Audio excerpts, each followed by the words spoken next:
My gut was like, this is the wrong decision. A, it was the wrong time. It was too early to take that much money. And B, I just didn't like the investors. When I went on the den, the same thing, you know, I was in the den for like an hour and a half. I'm not going to give my whole soul, my business away to people that I don't really know, because a lot of women are not taught to listen to intuition. Hi, I'm Danny, the founder of My Skin Feels Action.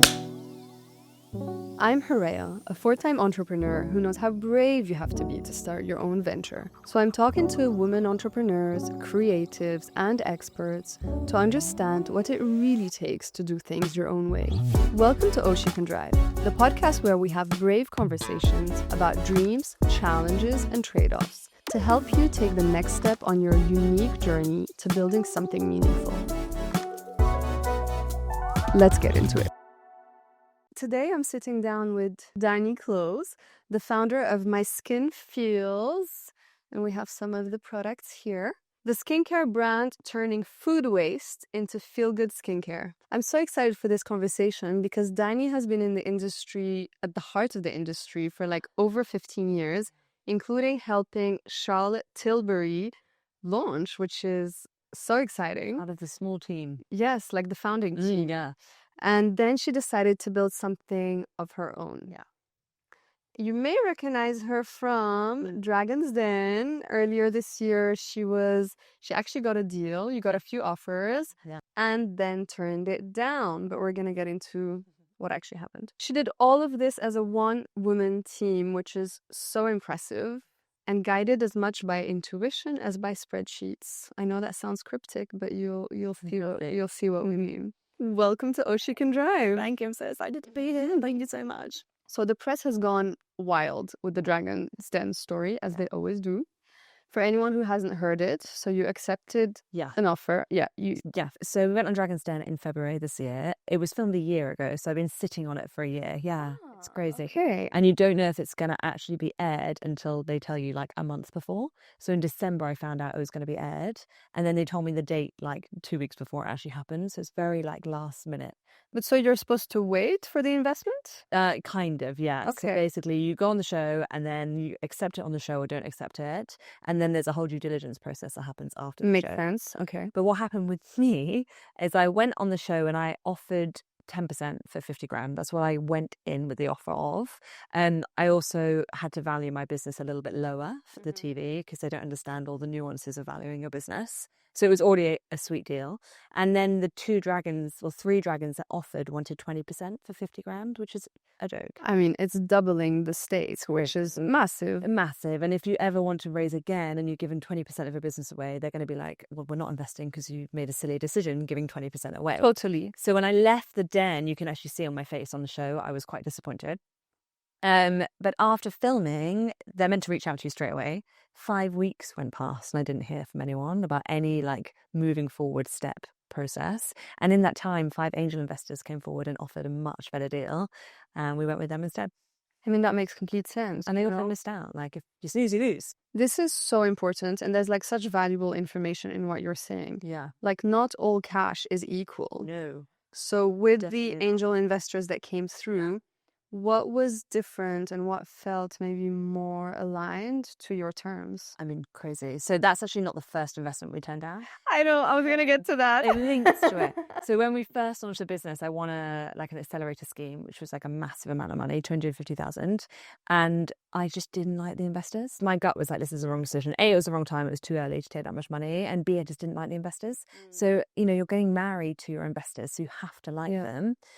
When I went on the den, the same thing, you know, if you're giving some of your business away to someone, you have to really know these people. I was in the den for like an hour and a half, and then I'm not going to give my whole soul, my business away to people that I don't really know. And then with the angel investors, they actually came through my other job as a psychic medium.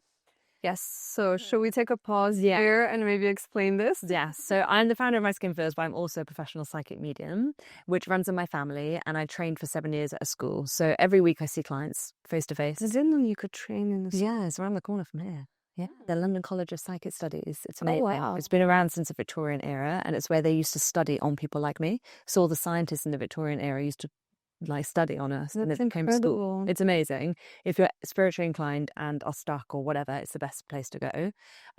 So I trained, runs to my family. That's my profession. It's really cool. And it's like my actual job. Yeah. And then my new investors that came through actually came through my work as a psychic. I do house clearings where I go to houses and clear the houses, not like clear furniture, but clear spirits or whatever, the energy. Yeah, I've heard about this. Yeah. And two of my investors came from that in between the Dragon's Den time. Then 2 friends invested, and the final one is the craziest story of them all.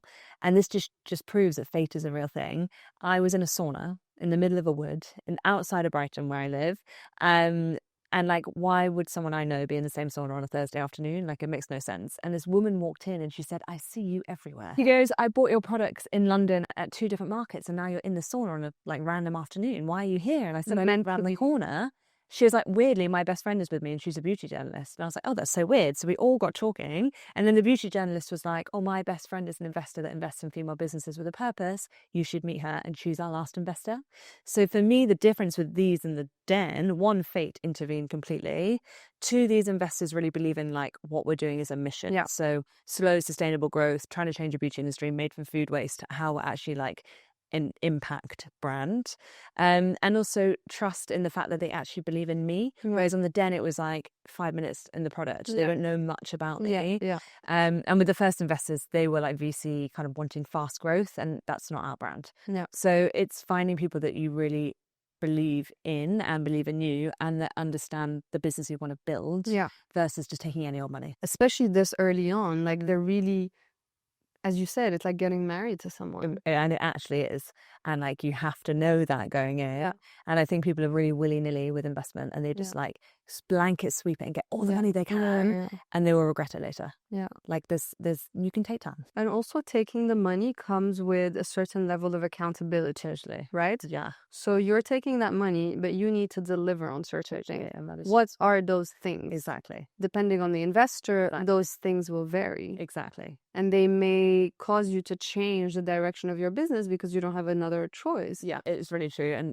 And also getting angels that actually understand how they can help as well. It's funny because it's quite personal and at the same time very much related to your business. Yeah. And when we spoke, you mentioned the term intuitive for entrepreneurship or intuitive everything. Yeah, intuitive everything. Yeah. Exactly. And I think maybe in some people's minds, those 2 things are separate. Your intuition, your spirituality, your practice, your like energetic sensitivity, and then business. Yeah, I don't know why business is seen as a very masculine thing. Yes. Like, you know, we're changing our society. Yeah. And I feel it's like all like logic and numbers and blah, blah, blah, blah, whatever. It's worked for a certain amount of time. It's changing. Yeah. We use our intuition as women all the time. I just think a lot of people don't realize they're using it, or a lot of people have that intuition and then are scared of actually thinking it's the right thing to do. Acting on it. Yeah, because a lot of women are not taught to listen to their intuition. So then they're like, oh, I should have listened to myself, and they beat themselves up about it. But they also haven't been taught how to listen to it. So it's a really weird place to be. But obviously in any decision, especially one that is to do with building a business, you have to use your intuition at some point to understand if it's the right path for you or not. And it is a masculine, feminine thing, but also a lot of men are really intuitive too. I just don't think they realize that's what they're doing. That's so true, because like we have this conversation with my husband all the time, and often he'll be like, no, yes, like on the spot.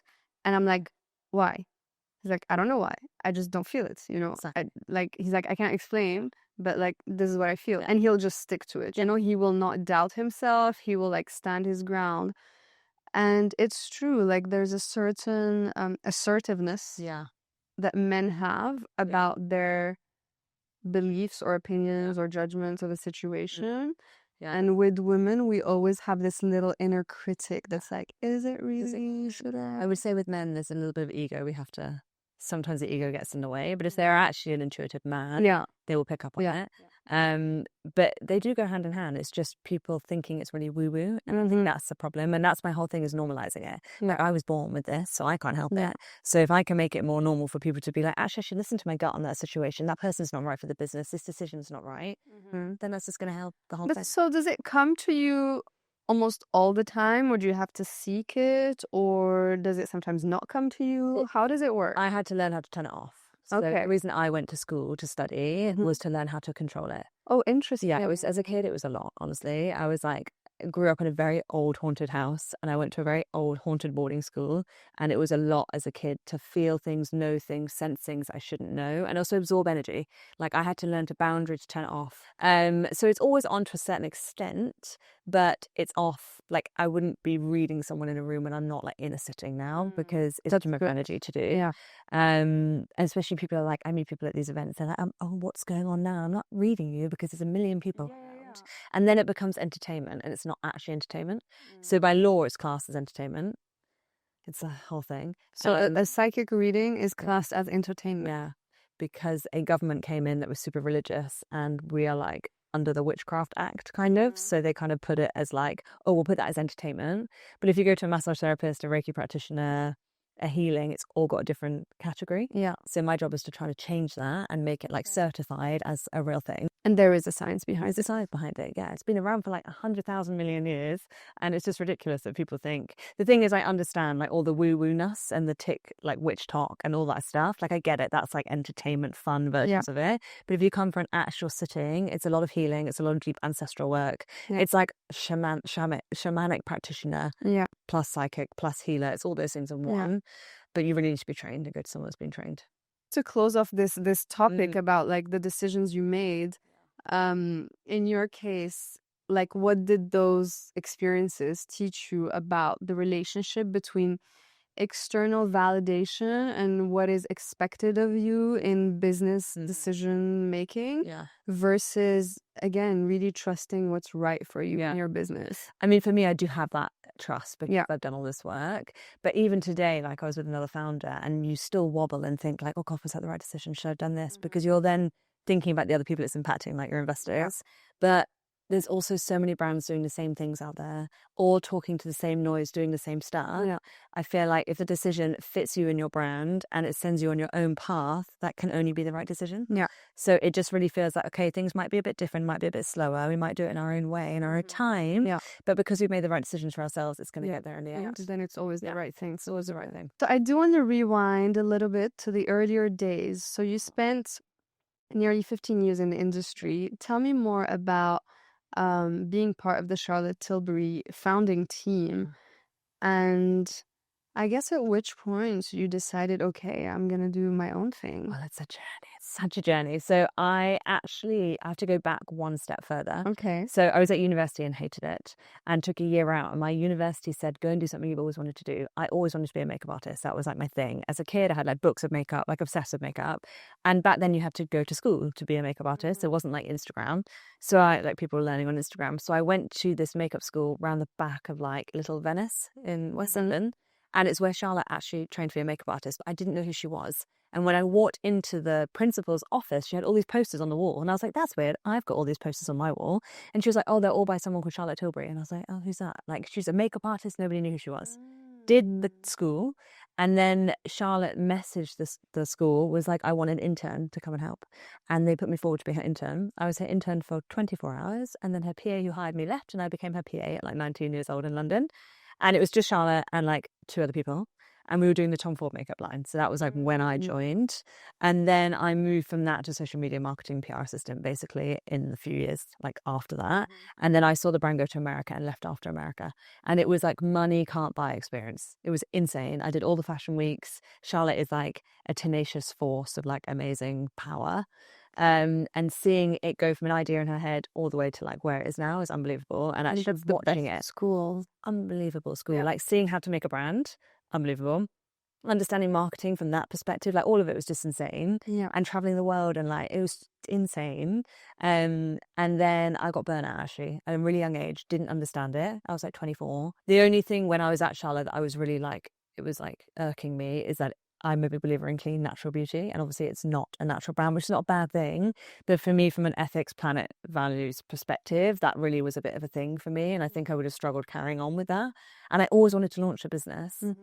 I would say now, really think about it if you want to launch a business and work out which route you want to take. Because I had like loads I wanted to do. And then COVID happened and I was like, well, I might as well just give it a go. So you had different business ideas. Different ideas. All in skincare. No. Okay. Skincare, psychic medium, I was just going to go full with that. Sauna, culture stuff. I was going to do a few things.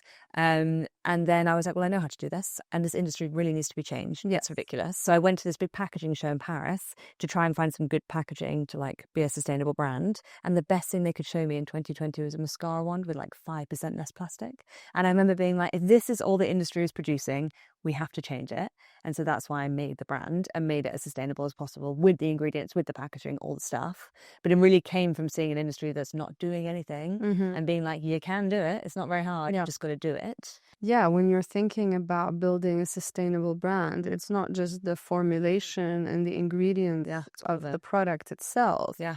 It's the whole ecosystem. And what happens to it afterwards, and like where's it sourced? Like where's that aluminium from? Like I know where it's from, but does everyone know where theirs is from? And Let's show the product. have a look. So first of all, it comes in this super cute, which is less card. Yes. So paper, less card. And then the tubes are aluminium, but they come from Germany, not China, so not cargo shipped here. We couldn't get rid of the caps, absolute nightmare, but you can recycle them or send them back to me, and we're working on a different version. So this is the face wash. That's the face wash. Can you tell me about rescued food waste as skincare? Because I personally discovered this through your brand. Yes. And how did that become, I guess, the premise of your formulations? Yeah. So the products are made from the byproducts of tomato ketchup, olive oil, breakfast oats, and orange juice. So the bits that don't get used in manufacturing, I rescue and ferment. So skin, stalk, crushed olives, basically. And the water comes from orange juice. So all our water is recycled from orange juice. When you look on the back, it doesn't say aqua. It says recycled orange juice water. Incredible. It's cool, isn't it? And we ferment them. That's why it has the citrusy. Yeah, well, there's a bit of essential oils too. And we ferment the food. So when you ferment it, you activate it, and you basically get all the amino acids, the vitamin C, the antioxidants, and the postbiotics. And the postbiotics is what's doing amazing stuff for your skin. So the fermented active essentially is balancing your microbiome. The reason I did that is I was like, how do we make the most sustainable brand? This is an obvious thing. We'll just swap out the bits we want. So I basically made a formula of exactly what I wanted. And then we literally swapped out the benefits of vitamin C. Let's put like tomato skin. The olive oil, let's add that in as an emulsifier. The active is the oat stalk. Let's put that in to help with sensitive skin. So it kind of was a puzzle. That is so cool. So you started with like the thesis of, I want to make the most sustainable product. Yeah. Did you even find people that could do this? Yeah. So my formulator is amazing. Okay. And he's Italian, and our food waste is Italian. So it's a great partnership. Italians are doing a really good job in these days. They are. And also Italian food's the best food. Yeah. Full of sunshine, full of vitamin C. And they have huge regulations. Huge, especially organic. Yes. And big manufacturing. So you have to, I get mine from manufacturing. Yeah. Apart from our new ingredient, which is coming out this year, which is actually rescued from British farming. What is the ingredient? It's called the ahi flour. And it's ahi flour. Yeah, it's a flour that's used in pet food and supplements. It's really high in like omegas. And I met her in sauna. I was telling the same sauna. I'm just telling you that all like sauna is your like magic Narnia cover. She is. And that's going in our next product. So we're trying to just to prove that you can do British and like use up all the things that are being used to try and make it more interesting, and also keep like the story going of innovation and that kind of thing. Yeah. But the hardest thing was it happened all in COVID, and in COVID there was no aluminium. So I basically waited for a year for the packaging, and it just took a long time to get it right, you know, especially the wash, because making a foaming wash that's good for sensitive skin is incredibly hard. So that took a lot of iterations, but we nailed it, and it's for sensitive skin. So, and 2 products on purpose. That's the only thing as well to say is that we don't have a massive collection. No, because we don't believe in a million step skincare. Yeah. And also for like teens and mums and families, like they just want small stuff that's easy and simple. Yeah. I don't want to make something that people aren't going to use. So I'm like, we ask all our customers, like, what would you want to see? And the next product is a balm, actually. Okay. Everyone wants a multi-purpose balm. That's really good for eczema, because our moisturizer is so good for eczema. So that's what's coming next. It's amazing. And so the other thing that you're challenging is the 12-step routine culture, like bang on. So how did the skincare community react to that? And did you get any kind of pushback at any point? The opposite, honestly. Okay. And what's so funny is we've built our business on the ground. So we've also done the opposite in how we built the business. So we've been building it at markets, events, pop-ups, like in person. Yeah. And everyone we've said, oh, this is these 2 products. They're like, wait, only 2? And I'm like, yeah, just 2. And they're like, oh my God, thank God.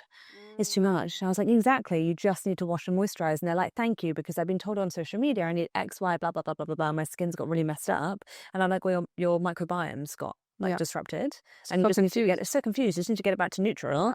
That's what the products do. Yeah. And a lot of menopausal women who are really confused. That's been our biggest learning. So many people come to me in an absolute state of like, I've tried everything, blah blah blah blah blah, and they've not tried natural, and they've not tried simple like too. Yeah, just like simplify it because we've been overcomplicated. Totally, all the retinols and like it's chaos. And then they're wearing sun cream in the middle of winter, and I'm like, you don't actually need to wear sun cream. There's no UV here. Yeah, we live in it, and you can check your UV on your phone. But also, you need vitamin D. It's more important. Also, use our slight common sense a little bit as a community of women. Yeah, like have we been told to put like 1,000 things on our bodies? Did our grannies do this? No. And were they okay? Yeah. So like there's just like it's a lot of marketing. Yeah. And I think like simple is definitely better. Not so simple that it's beef tallow, because I don't believe in that whole chain of things. You know, everyone that's using beef tallow, have you seen this? There's a whole thing where like even people would say that this is not natural enough, and they're using like beef tallow on their skin, which is beef fat, and it's called the ancestral skin movement. And so they're like, our caveman ancestors used beef tallow to moisturize their skin, so we're going to do it. And basically you're basting yourself like a potato. But where'd you even get that from? Around now, it's a thing. Okay. There's a lot of skincare brands that use tallow, which is like obviously not vegan and just not great, and it's like a layer of fat on your skin, which is the extreme. And then the 12 step is the other extreme, and we're like, so you're in the middle. Yeah, You're balanced. Yeah. There was, I think I read something about you saying that at some point you were suffering with anxiety and a lot of I guess the burnout phase as well. And your skincare routine was a lifeline. Can you share a little bit about this and what it means? Because I feel like a lot of people can relate to that. Totally. I feel like, well, that was when I was going post Charlotte Tilbury, and I was in the spa industry, and I was really burnt out. I didn't understand my body. It was just like nervous system chaos. And every night I would come home. Luckily, I had a bath and money to pay the water bill. But I'd go home, have a bath, do my skincare routine, and it literally grounded me back into my body. And I think the thing people have forgotten is that your skincare routine is not meant to change how you look. It's meant to change how you feel, which is why they're called My Skin Feels. But really, it's all about tuning into your skin as a way to get into yourself. So like when you go home and you're a really stressful day and you get in the shower or the bath and you wash it off, you just feel like 10 times better. And that for me is really what beauty is about. And the beauty routine. Self-care. But not in the kind of like woo-woo self-care. The actual like, no, this is actually a thing. Yeah, and just actually taking care of yourself. Literally. Having that moment to yourself, whether you want to call it self-love, self-care, a little ritual, a little routine, but just like winding down. Yeah.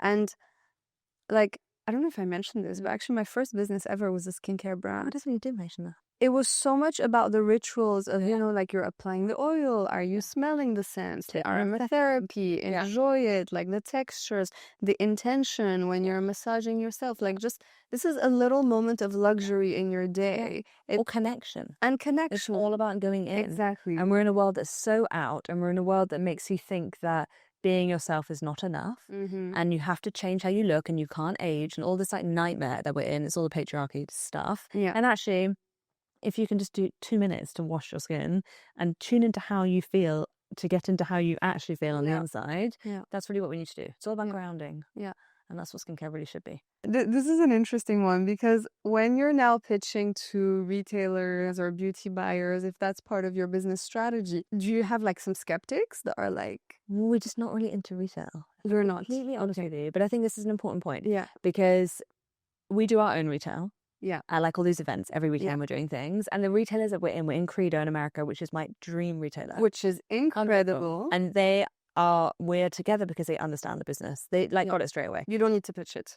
They were like, love the ingredients. Never seen anything like it before. It's amazing. That's a massive, that's huge. That was my like dream in life, was to get into there. So we got in there. I was like, oh, I've done that. I've done everything I wanted to do. And we're in Whole Foods, which is amazing. But in terms of like beauty retail, it is actual chaos. Like, unless you're a TikTok brand or you're selling like they are not interested in you at all. It never used to be like that. It used to be more, Space NK used to be an indie beauty shop, and it used to be so cool. And now it's just anyone that's on TikTok that's just in there.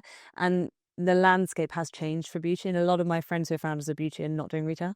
It's just not worth the margin. It's not worth the effort. You'll never be seen. It's much better to focus on your D2C customer.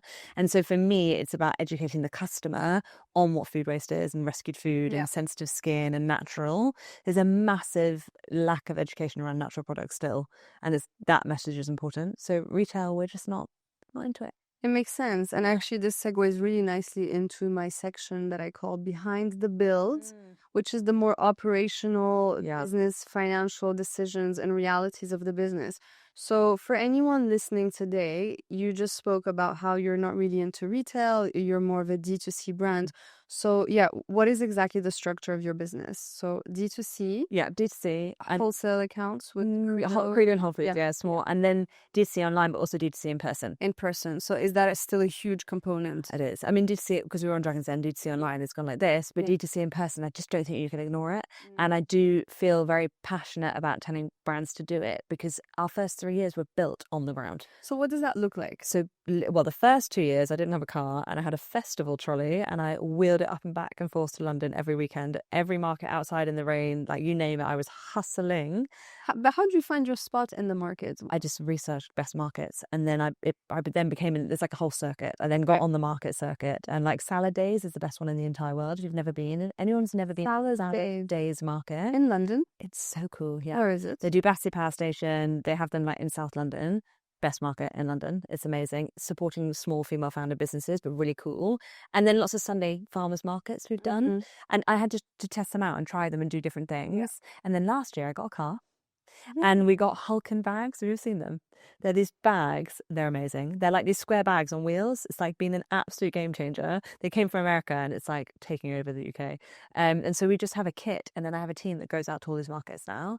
And in the lead up to Christmas, it is actually chaos. We do all the trade shows. In the summer, we do all the festivals. It's physically demanding. Physically demanding, but the return on investment is much greater when you don't have the resource to put loads of money into digital. Like that's been my thing. And talking on Dragon's Den, they asked why have I not done anything on digital ads. I was like, I can't spend my money on it because it's a pit, a bottomless pit. And you're getting a better return elsewhere. Exactly. Understand what your product is and understand what's the channel that will give you the most return.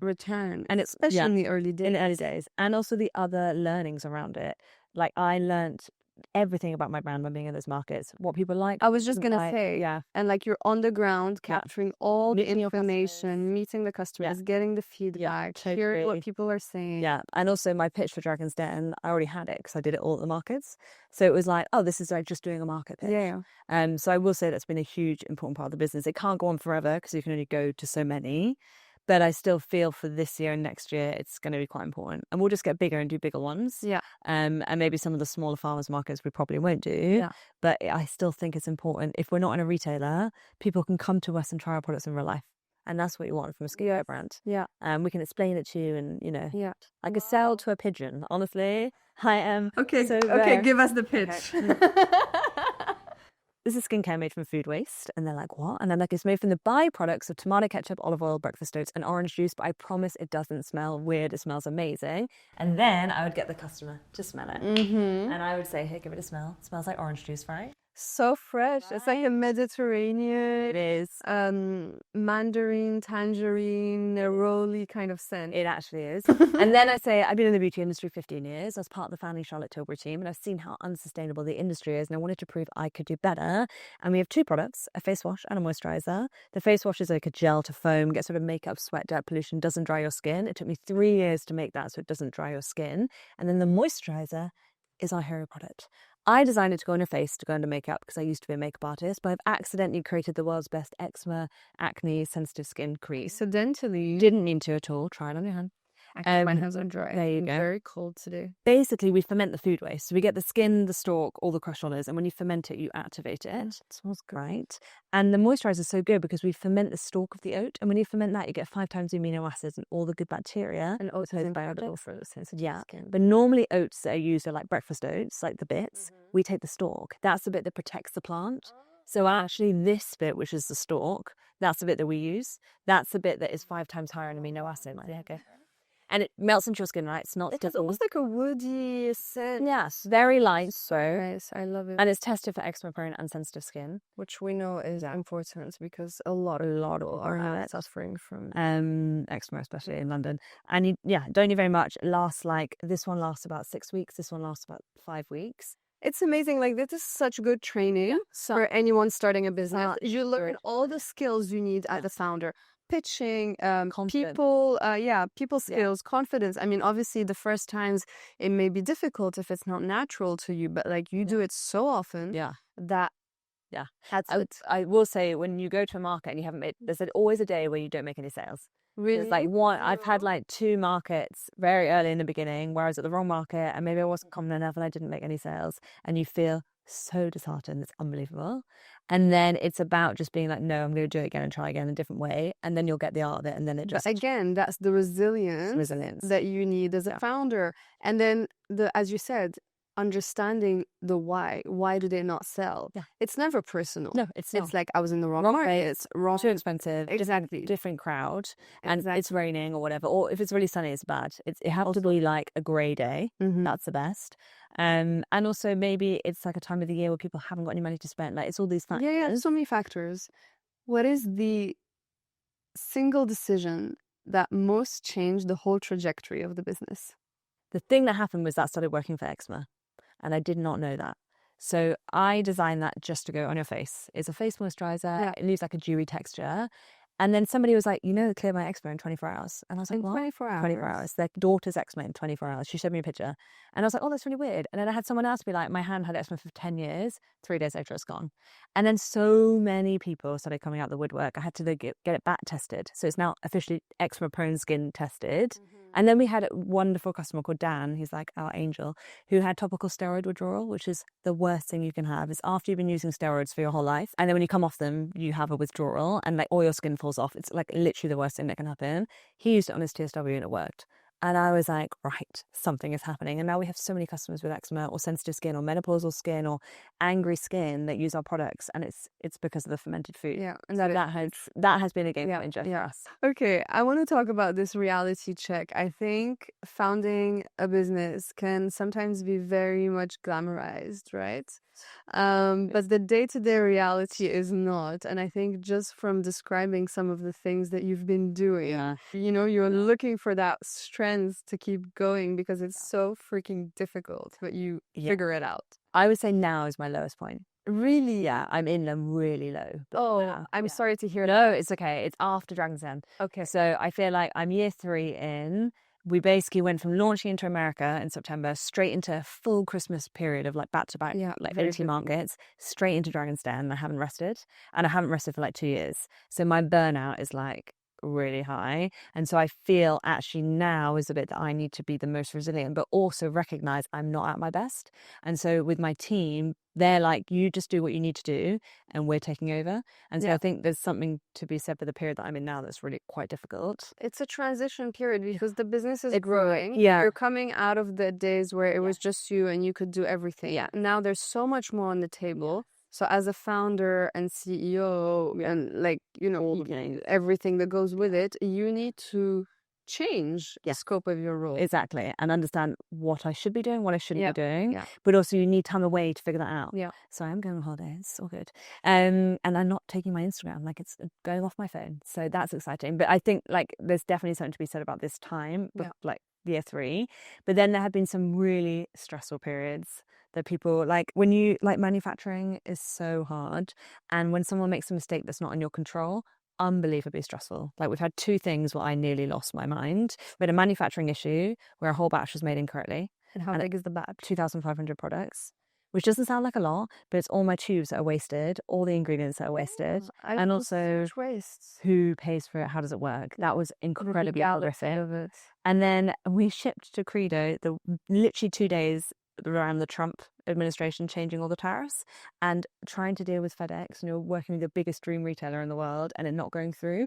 Horrendous. But I would say for me the hardest thing, and I think this is really interesting for women to know, is being a single founder has been really hard. Most people I know are founders who are married, they have partners. You might have someone who potentially can make you a cup of tea or help you lift stuff out the car, or like it's just being single doing this has been actually the hardest thing ever. Like cooking and like you're exhausted and there's no one home and then you've got to like everything rests on your shoulders. That has been really challenging, especially in your mid-30s. And the other thing is like if you want kids and you're a single woman, you're going to launch a startup, think about it, because I don't know if I really want them, but like if I did really want them, I would be like, oh, like you need to plan it, factor that you into do the equation. And it's a shame because men don't have to, but it is something that I feel like you can obviously have kids whenever you want, but it's so hard. I don't know how you could do it.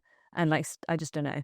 The thing is, I think you can do everything, but not at the same time. No, I don't think you can do it. So you can decide, okay, for the next 5 years, my priority is my business, and I'm not going to build a family until then. Exactly. Once my business is in this stage, then I can, maybe dedicate some things and refocus on building a family.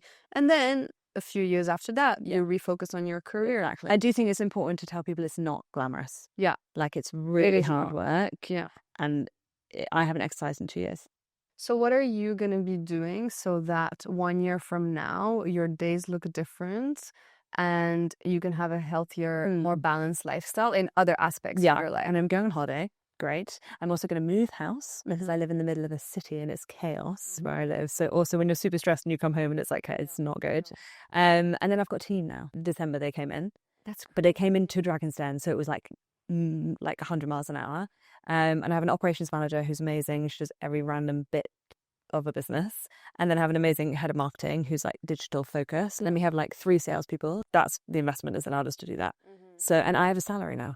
Didn't have a salary for like 3 years. That is such an important point. As a founder, you're not getting paid for the good 2-3 years of the beginning of the business. And I'm doing my readings to pay. So then my like other work, there is some like structural planning, I think, that people need to factor in. It's also something I had to assess with the podcast as well. Like it is like a business. You invest certain money, you work for a certain amount of time, and you only start to monetize later on. So like these are questions that you have to ask yourself. So you don't get taught, but ultimately you need to sit down and really figure out. Yeah. And it comes back to your point around what is your mission? What is driving you? And goal. Exactly. For me, so what is it for you? This is going to change the industry in some way. If I can impart some sort of law that says anyone that launches a product, if it's in plastic, if it uses silicones, if it uses endocrine disruptors, they need to, A, not use them, but B, if they are allowed to use them, they should be taxed. If you're using ingredients that are causing women's health to be damaged, which is going to put stress on the NHS, what are we doing? Like, there should be some law. If you're putting something in a plastic bottle that's then going in the ocean, why is there no planet tax? Like, what is happening here? And the beauty industry is not monitored as much as every other. Well, not every industry is monitored, but like the fashion industry, you know how much waste is going into landfill. We have those stats. The beauty industry, we do not have those stats. But it can only change if we all start to make a change, and the big companies do not care. So it's up to the indies to just keep going and pushing the message, and hopefully someone else will take this and make it bigger, and it becomes a thing. Eventually it becomes the norm. Interesting question, and more of a fire question. If you were starting over from zero, what would you do completely differently? The honest answer? I would get a car. From the beginning. Yeah, from the beginning. I know it's not eco-friendly, but it has been an absolute life changer. Nothing to do with the product I would change. Nothing to do with the brand I would change. I love all of that. I don't think I would have done anything differently in the beginning. This bit in between, maybe I would have done some things differently. I think we're in such a panic now about keeping everything like this because Dragon's Den.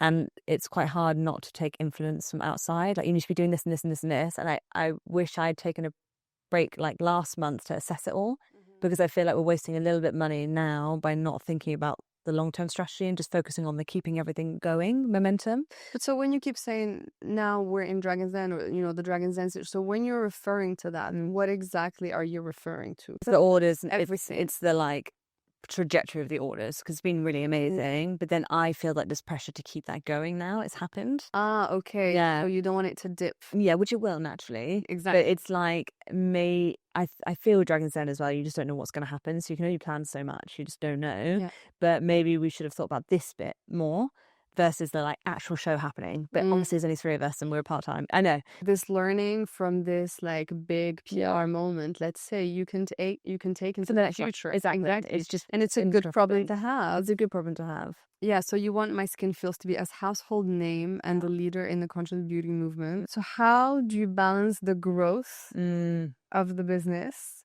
and staying true to that mission? This is the interesting bit. Yeah. it definitely can be done. Yeah. And I think when we launched the business, this is part of like the launch process. It took longer, like it cost more because I chose to do these like values, ethical led things. Tell me more about The those. packaging is just more expensive because it's custom built. It's from Germany, not China. Like everyone gets aluminium from China and it's cargo ship. And I'm sure it really hits into your profitability. Totally, yeah. Because like everybody watching, you have no idea like the prices that you pay for your product and the actual cost and the cost of some of the packaging. You would be like, it's shocking. I mean, the water is our most expensive ingredient and it's recycled water.